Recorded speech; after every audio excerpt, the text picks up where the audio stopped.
Allah's Messenger said, "A strong believer is better and is more lovable to Allah than a weak believer, and there is good in everyone. Cherish that which gives you benefit in the hereafter. Seek help from Allah, and do not lose heart. If anything in the form of trouble comes to you, don't say, 'If I had not done that, it would not have happened so and so,' but say, 'Allah did what He had ordained to do,' and your 'if' opens the gate for Satan." I'm Sikdeen, and today I'm here to guide you through a morning routine rooted in the wisdom of Islam. How can we align our daily lives with the teachings of our faith and set the tone for a peaceful and purposeful day? Before we begin, I invite you to leave a like and subscribe to our channel to stay connected with our videos. Let's explore how we can integrate the beautiful guidance of Islam into our daily routine for a more fulfilling and meaningful life. Number 1. Spiritual growth. You might think that talking about spiritual growth is a bit strange or not that important, but it's actually a really big deal. It's all about figuring out why we're here and how we connect with something greater than ourselves. This is like taking a deep look inside ourselves to see how we're doing spiritually and what we can do to get better. It's about finding a good balance between the everyday stuff we do and the spiritual side of life. Islam talks about this balance with 2 words, dunya and akhirah. The main idea is that we shouldn't forget about the world we live in now, but we should always remember our spiritual side. Now, let's talk about prayer. It's like a direct phone line to Allah. It's a special time when we can ask for forgiveness and guidance. It's also a time for us to think about our spiritual journey and how we're doing. One of the coolest stories about spirituality is the one about Moses and Khidr. Moses was really smart, but he was also humble and curious. He once asked if there was anyone smarter than him. To find out, he was told to look for a guy named Khidr. The tricky part was that he had to take a fish with him, and when the fish disappeared, he'd know he was close to Khidr. So Moses and his helper went on this adventure. When they got to where the 2 seas met, they realized the fish was gone. That's when they knew they were getting close to Khidr. This story shows Moses as a person who is always looking to learn more about his faith. His helper represents someone who's always trying to be better spiritually. The 2 seas stand for the things we can learn from Allah and the things we can learn from people. Human knowledge is good, but it has its limits. Divine knowledge from Allah is even better because it has no limits.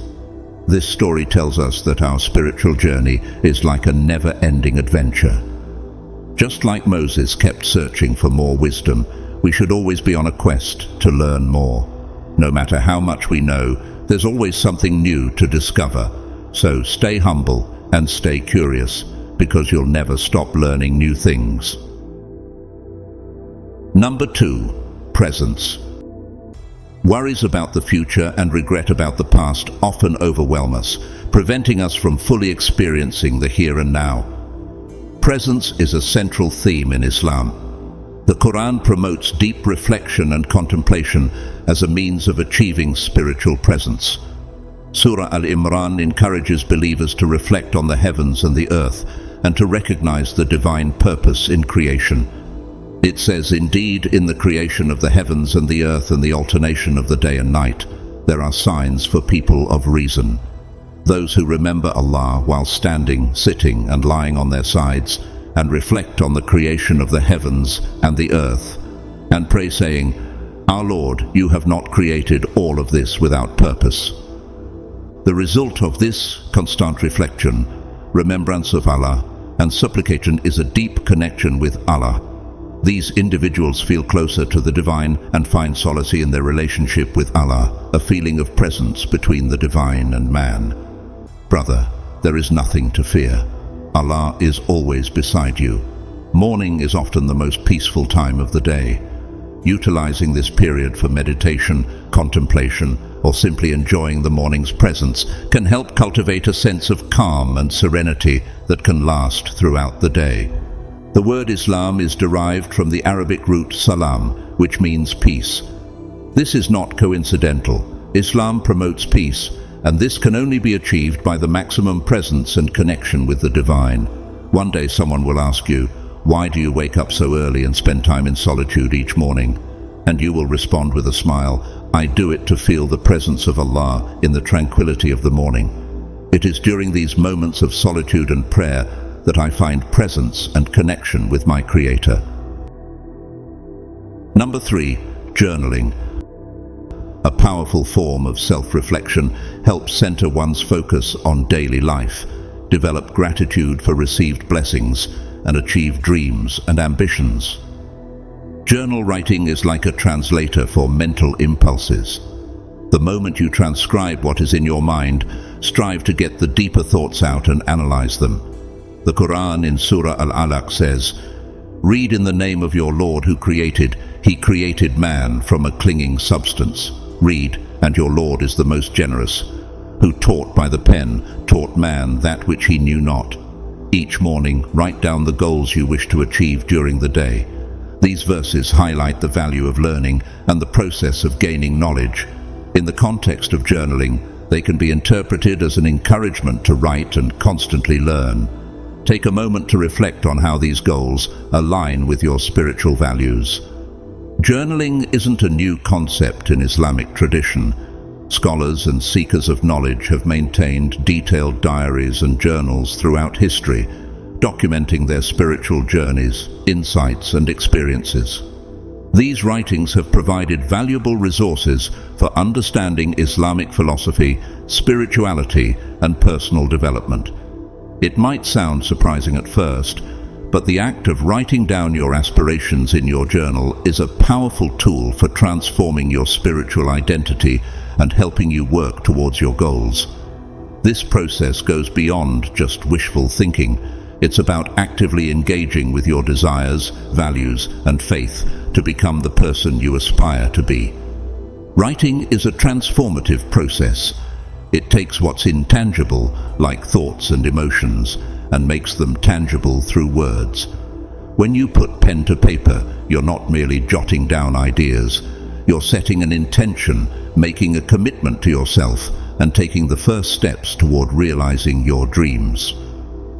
In the context of spirituality, this act of writing becomes a bridge between your inner self and the divine. It allows you to express your deepest desires, align them with your faith and values, and create a blueprint for spiritual growth.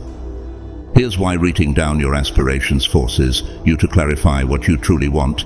It's not enough to have vague, fleeting desires. You need to define your goals with precision. When you write your aspirations in your journal, you're committing yourself. As you write and work towards your aspirations, you undergo a gradual spiritual transformation. You evolve into a person who is capable of achieving those goals. Physical transformation is not on the same level as spiritual transformation. After all, the soul will live forever. Number 4, embrace discomfort. In our contemporary world, where comfort is often seen as a measure of success, the concept of embracing discomfort may appear unconventional. Islam places a significant emphasis on resilience, which is the ability to endure hardships and adversity with patience. Muslims are encouraged to remember that life is a test, and challenges are a natural part of this test. Remember, at the beginning of the video, I said that a strong believer is more loved by Allah. In this context, strength is not only physical, but also includes emotional and spiritual resilience. Embracing discomfort can help nurture this strength. Discomfort occasionally serves as a reminder that worldly comforts are not the ultimate source of contentment and happiness. Islam offers a unique opportunity for embracing discomfort in the form of the pre-dawn prayer. It is a prayer before even the Fajr. Hearing the alarm ring in those early hours is very uncomfortable, but it serves as a reminder of the importance of discipline and self-control. This act, while challenging, instills a sense of accomplishment, preparing individuals to face the day's challenges with faith. You'll be able to overcome everything in this comfort-oriented world. I encourage you to find your way to embrace discomfort, challenge yourself, and cultivate resilience. It's a journey of self-discovery that will take your faith and strength to new heights. With discipline and faith, you'll be able to overcome any challenge that life presents to you. Number 5. Revisiting the teachings of Muhammad, peace be upon him. In these teachings we find an invaluable guide for living a life of purpose, compassion, and spiritual fulfillment, and we'll find peace within ourselves. His teachings, encompassed in the Quran and Hadith, are a living legacy, a beacon of light that can illuminate our paths in the darkest of times. Do you know what evergreen means? Muhammad's soar teachings possess this timeless quality, meaning they remain relevant, applicable, and unchanging regardless of the historical era. His hadiths, alongside the Quran, are irreplaceable sources of guidance. They offer wisdom and principles that no other book can supplant. These teachings are a constant throughout time, a source of inspiration, ethics, and spiritual guidance. They hold an enduring significance, eternally valuable in guiding us on the path of righteousness and moral living. Muhammad's teachings guide how to navigate the complexities of the human heart. They offer insights into managing emotions, overcoming anger, and nurturing patience. By practicing these teachings, we can experience a profound transformation in our emotional well-being and interpersonal relationships. Read a hadith of Muhammad, soar, at least once a day and apply it in your life. This will be your only way to improve, provided you want to do so.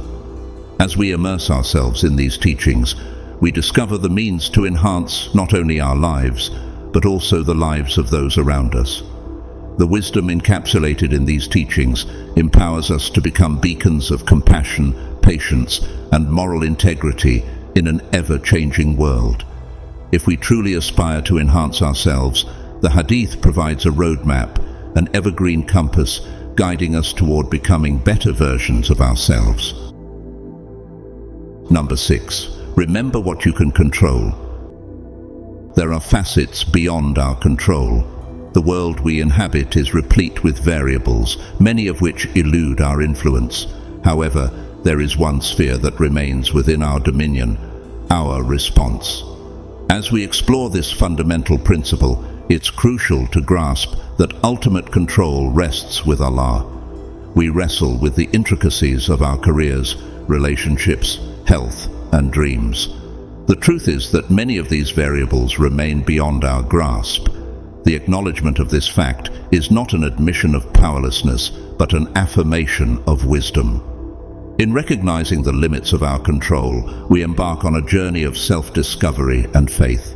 In a hadith, the Prophet once said, "And know that what has passed you by and you have failed to attain was not going to befall you, and what has befallen you was not going to pass you by."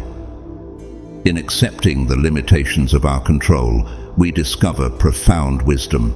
This acceptance opens the door to a transformative realization. While we may not govern external events, we have the power to regulate our internal reactions. Our thoughts, emotions, and choices remain within our sphere of influence. At times, you may ponder whether the concept of Allah, having already prescribed our destiny, negates the notion of free will. It might lead you to question the purpose of your actions when, according to this line of thinking, everything seems preordained. However, it is essential to recognize that Allah has bestowed upon us an incredible degree of free will, granting us the ability to make our own choices and decisions. Our free will is a divine gift, a reflection of Allah's wisdom and mercy. It signifies that while Allah possesses perfect knowledge of our choices and their outcomes, He allows us the autonomy to act according to our own will. In essence, our decisions are uniquely our own, guided by our intentions and the choices we make. Allah, in His infinite wisdom, has the knowledge of all that will transpire, including the choices we will make. This divine knowledge does not limit our freedom, but rather serves as a testament to Allah's omniscience. It is His knowledge of our choices that ensures that His divine plan unfolds precisely as intended. This concept does not diminish the significance of our actions or the consequences of our choices. Instead, it underscores the moral accountability that comes with our free will. While we have the liberty to choose our paths, we also bear the responsibility for our decisions. The principle of understanding what is within our control and what is beyond it is not a one-time lesson, but an ongoing journey. With each day, we deepen our comprehension of the wisdom found in the Quran and Hadith. We integrate this wisdom into our lives, nurturing the seeds of patience, resilience, and gratitude. Number 7. Remember your mortality. In a world where we often get carried away by daily worries and material matters, reflecting on our limitedness can provide a valuable key to serenity and wisdom. These days, it can be easy to forget that life is a precious and temporary gift. Sometimes the mere thought of death can make us feel uneasy or anxious. The Prophet Muhammad, peace and blessings be upon him, said, "Remember often the destroyer of pleasures." Reflecting on death should not lead to pessimism or sadness. On the contrary, this practice invites us to live with a sense of gratitude and to ask important questions about our existence. Imagine for a moment that it is the morning and you are about to leave the house.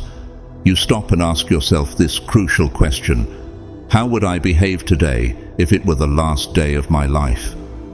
This question is not an invitation to fatalism or resignation, but rather an opportunity to evaluate what is truly important and meaningful in our lives. As we ask ourselves how we would like to spend our last day, different priorities often emerge from those we face daily. The simple idea of focusing on what is essential in life can change our attitude toward unimportant details and insignificant conflicts. This reflection exercise encourages us to treat others with kindness and compassion, to seek forgiveness, and to look for ways to improve our relationship with Allah. Considering how we would behave if it were our last day can prepare us for the moment we are questioned by Allah about our actions.